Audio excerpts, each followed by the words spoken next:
Sir, தனுசு ராசிக்காரர்கள் நான் பல வகையில் உங்களுக்கு சொல்லியிருக்கிறேன். பெரிய விஷயங்களெல்லாம் அவங்க கடந்து வந்தவங்க.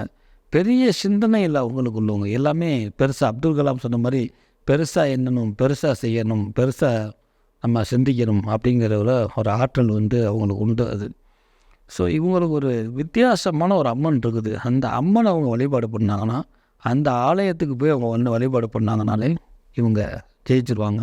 ஸோ தனுசு ராசிக்காரர்களுக்கு ஒரு வித்தியாசமான ஆலயம் இருக்குது. திருத்துறைப்பூண்டி அப்படின்னு கேள்விப்பட்டிருப்போம். சுதந்திர தினத்துக்கும் வேதாரண்யம் திருப்பூண்டிக்கும் தொடர்பு இருக்குன்னு கேள்விப்பட்டிருப்போம். தனுசு ராசிக்காரர்களுக்கு சுதந்திரம் என்னன்னா திருத்துறைப்பூண்டியில் இருக்கக்கூடிய உள்ளாட்சி அம்மன் பேரும். அந்த திருத்துறைப்பூண்டி கோயிலுக்கு போகிறதுக்கு வழியிலே வலது கை பக்கம் போனோம்னா இந்த ஆலயம் இருக்குது.